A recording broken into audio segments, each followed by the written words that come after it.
पन्नगे च सुरेन्द्रे च कौशिके पाद संस्पृशि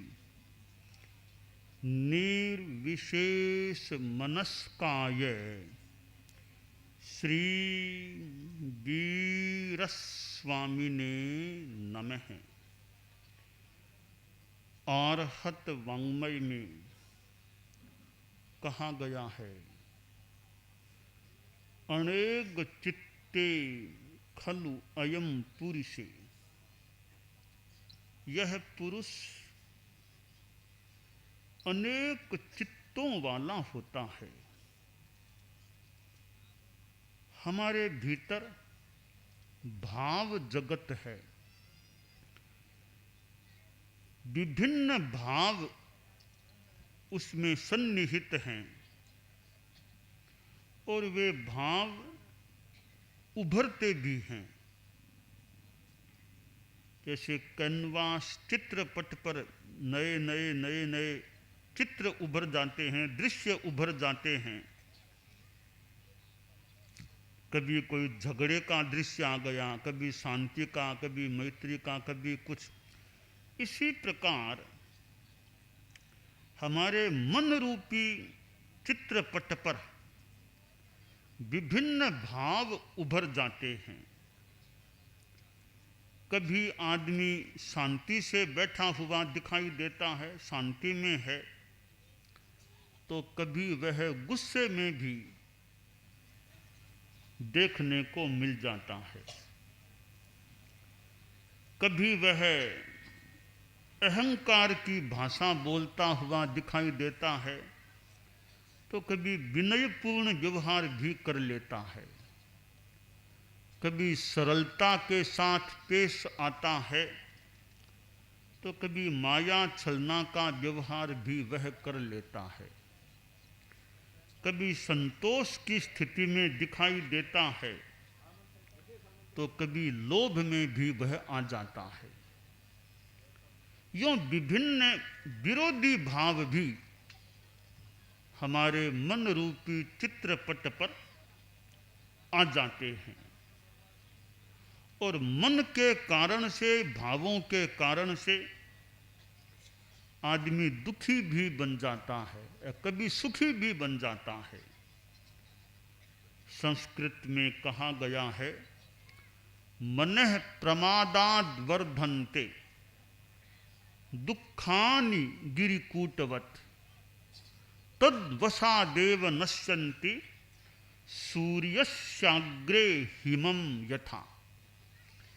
कि मन प्रमाद में रहता है तो प्रमाद के कारण से कभी गुस्से में है, कभी अहंकार में, कभी और विकारों भावों में है, तो फिर वो आदमी दुखी भी बन जाता है। चैन नहीं रहती है, भीतर में शांति नहीं रहती है और मन आदमी का वश में हो जाता है, कंट्रोल में रहता है, संयत रहता है, तो वे दुख भी उसी प्रकार दूर हो जाते हैं जैसे सूर्य का ताप पड़ने से सर्दी दूर हो जाती है। अभी सर्दी का मौसम है, सवेरे सवेरे 4-5 बजे जितनी सर्दी रहती है, कुछ समय बाद सूर्य उदय हो जाता है और बाद में घंटा, 1.5 घंटा, 2 घंटा सूर्य चढ़ गया, धूप आ गई, सर्दी कम हो जाती है। इसी प्रकार मन में दुख भी होते हैं, पर मन का संयम होता है, वे दुख भी दूर हो जाते हैं। जैसे सूर्य के ताप से बर्फ भी पिघल सकती है और सर्दी भी दूर हो जाती है। तो यह हमारा चित्त है, भाव है, मन है। अनेक शब्द हैं, लेस्या है, भावधारा है, चित्त है, मन है, अध्यवसाय है। तो मानो एक कोई श्रृंखला है, भाव जगत के एक पहले एक आगे एक परिणाम आदि आदि चीजें जुड़ी हुई हैं। तो भाव हमारे शुद्ध रहें, भाव निर्मल रहें। भाव के कारण आदमी अधोगति का आयुष्य बंद हो ऐसी स्थिति में जा सकता है। भाव से ऊर्ध्व गति में जाने के लायक भी बन सकता है। एक छोटा सा प्राणी तंदुल मत्स्य बताया जाता है कि वो भावों के कारण से 7वीं नरक में जाने के आयुष्य का बंद कर लेता है। भावों, छोटा सा प्राणी है। तो ये हमारा मन और भाव है। हम संगी मनुष्य हैं, संगी प्राणी हैं। तो यह कोई मानो दुनिया की व्यवस्था है। जिसके पास मन होता है वो ही प्राणी ज्यादा पाप कर सकता है, और जिसके पास मन होता है वही प्राणी ज्यादा धर्म कर सकता है। सामान्य कीड़े मकोड़े हैं जिनके मन नहीं है, ये ज्यादा पाप भी नहीं कर सकते और ज्यादा धर्म भी नहीं कर सकते। तो हम चूंकि मन वाले प्राणी हैं, तो आदमी हैं, आदमी बहुत पाप कर सकता है। 7वीं नरक में जाने लायक पाप आदमी कर सकता है, और स्वर्ग में सर्वार्थ सिद्ध में जाने के लायक और आगे मोक्ष में जाने के लायक धर्म साधना भी आदमी कर सकता है। मनुष्य हम हैं, तो मनुष्य तो ऐसा प्राणी है एक अपेक्षा से दुनिया में सबसे बढ़िया प्राणी आदमी होता है। आदमी से बढ़िया प्राणी मिलना हमारी दृश्य दुनिया में तो मुश्किल लगता है, क्योंकि आदमी जो धर्म की साधना कर सकता है, जैन तत्व विद्या के अनुसार आदमी ही 7वें गुणस्थान में, 6ठे गुणस्थान में और आगे के गुणस्थानों में जा सकता है। आसातना न हो, देव जगत के जो देवता हैं वे भी 6ठे 7वें और तो क्या 5वें गुणस्थान में भी वे नहीं जा सकते। आदमी 14वें गुणस्थान तक पहुंच सकता है, फिर इस जन्म के बाद मोक्ष में भी जा सकता है। ऐसी साधना मनुष्य के सिवाय दुनिया का, इस सृष्टि का कोई भी प्राणी नहीं कर सकता। इसलिए आदमी को सर्वश्रेष्ठ प्राणी कहा जा सकता है। और आदमी के पास दिमाग भी है। दिमाग से आदमी कितना सोचता है, कितने नए नए आविष्कार आदमी ने किए हैं। तो हमारी दृश्य दुनिया में तो आदमी एक अच्छे मस्तिष्क वाला प्राणी भी है। यह एक आदमी के अच्छे होने की बातें हैं, परंतु आदमी सर्वश्रेष्ठ प्राणी है, तो आदमियों में भी अधम मनुष्य भी मिल सकते हैं जो अधम हो।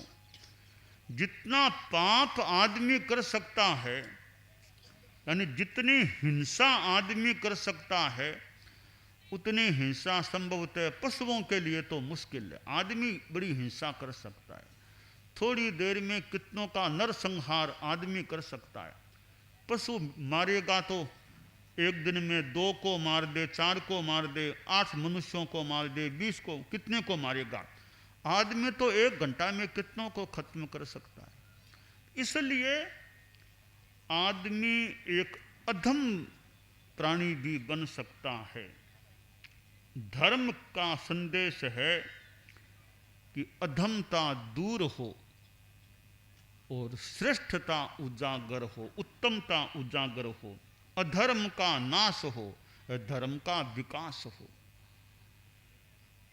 आदमी असत भावों से सद्भावों की ओर आगे बढ़े, आदमी हिंसा से अहिंसा की ओर आगे बढ़े, आदमी बुराई को छोड़कर अच्छाई की ओर आगे बढ़े।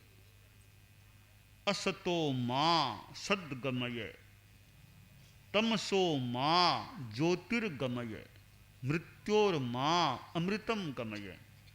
जो कहा गया कि मुझे अंधकार से प्रकाश की ओर, यानी असत से सत की ओर ले जाओ, अंधकार से प्रकाश की ओर ले जाओ और मृत्यु से अमरत्व की ओर ले जाओ।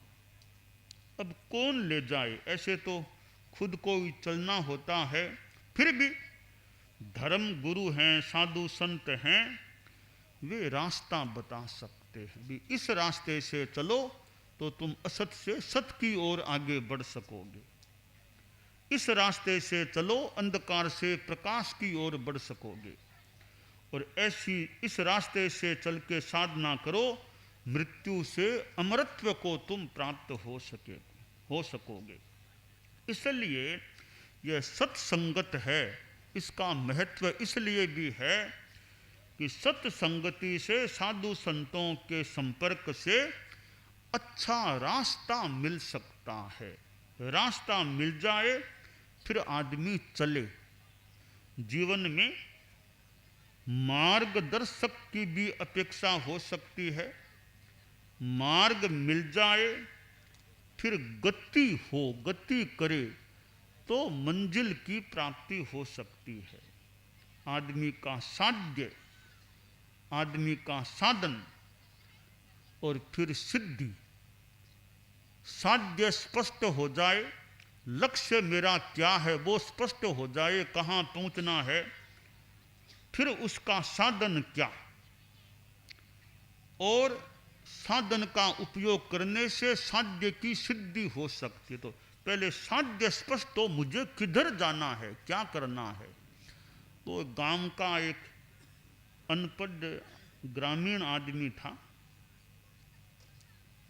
तो स्टेशन पर गया, उसे जाना था, तो जाकर के वहाँ बोला कि मुझे टिकट दीजिए साहब, टिकट दीजिए।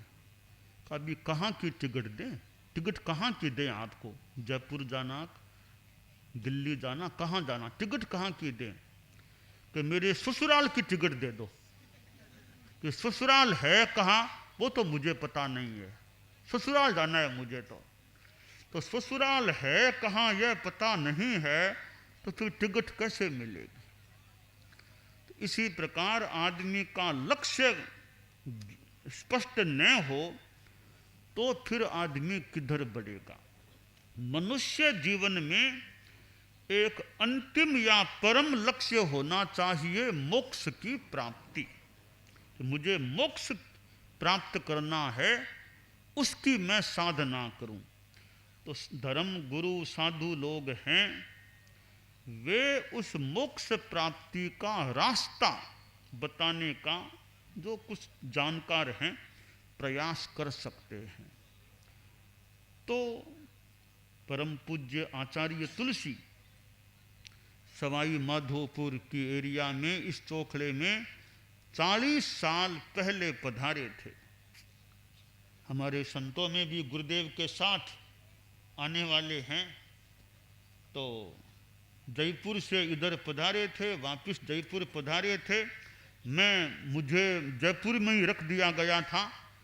गुरुदेव इधर पधारे थे, फिर जयपुर से दिल्ली पधारे थे, तब तो मैं साथ में था। फिर जयपुर से सवाई माधोपुर की यात्रा में मैं साथ नहीं था। तो परम पूज्य आचार्य तुलसी और उनके उत्तराधिकारी आचार्य महाप्रज्ञ जी, वैसे हमारे धर्म संघ के पहले गुरु तो आचार्य भिक्षु हैं। परम पूज्य भिक्षु स्वामी जो हमारे मानो मेरे परम श्रद्धेय आचार्य तेरापंथ धर्म संघ के जैन श्वेतांबर के प्रथम अनुशास्ता आचार्य हैं। उन्होंने भी मानो एक यह पंथ दिखा दिया। उनका लक्ष्य भले नहीं था शुरू में कि पंथ कोई बने, पर चरण बढ़े तो मानो पंथ भी बन गया। और आगे फिर कितने साधु साध्वियाँ श्रावक श्राविकाएँ होते गए और कितने लोगों को फिर तेरा पंथ के पंथ को स्वीकार करने का मौका मिला। ये सवाई माधोपुर की एरिया भी मानो हमारा प्राचीन एक क्षेत्र है। तो इस एरिया में मेरा आना हुआ है और हमारे जहाँ श्रावक लोग रहते हैं, चतुर्मास भी होते रहते हैं। आदर्श नगर में चतुर्मास भी साधु साधियों के होते रहते हैं यहाँ, और हमारे साधु साधियाँ आते हैं और साधु साधियों के आने से लोगों को भी एक धर्म की प्रेरणा मिलने का मौका मिल सकता है। तो यह सत्संगति है। साधुओं का संपर्क भी अपने आप में एक कल्याणकारी बन सकता है। साधु से ऐसा मार्ग मिल जाए, ऐसा सत्पथ मिल जाए कि फिर आदमी उस पर चल कर के एक अच्छी मंजिल को प्राप्त कर सकता है। वह लड़का था और एक साधु गांव में आया। 1 महीने का प्रवास था साधु का गांव में। लोग काफ़ी आते प्रवचन सुनने के लिए, वो लड़का भी आया करता था। एक दिन वह बोला बच्चा कि गुरुजी कभी मेरी झोंपड़ी में भी आइए। तो वो बाबा संत बोला कि भाई वो जाना तो मुश्किल है, जाकर कितनी दूर है? कि दूर तो है, 2 कोस यहाँ से दूर है, और है भी एक टिब्बे धोरे के ऊपर है, वहाँ आप आओ।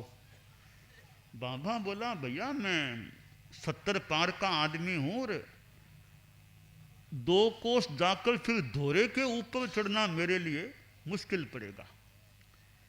कहा बाबा मुश्किल हो कुछ भी वो तो है, पर अब भक्त की भावना है, बच्चे की भावना। मैं तो आपका भक्त हूँ, आप देख लो मेरी भावना रख सको तो थोड़ा परिश्रम तो होगा आपको, पर एक भक्त की भावना रह जाएगी। या संतों का पग फेरा हो जाए, मेरी भावना बहुत है। बाबा बोला भाई मैं वादा नहीं कर, देखो कभी कोई मौका होगा तो आना होगा कि नहीं होगा, मैं अभी कोई वचन नहीं दे रहा हूँ।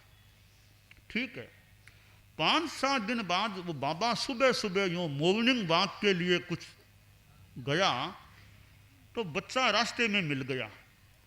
बोला बाबा आप काफ़ी दूर तो आ गए हो, अब आधा किलोमीटर और आगे चलो तो मेरी झोंपड़ी आ जाएगी। तो बच्चे का थोड़ा ज़्यादा ही था तो बाबा आगे बढ़ा। अब धोरे के ऊपर चढ़ना पड़ेगा।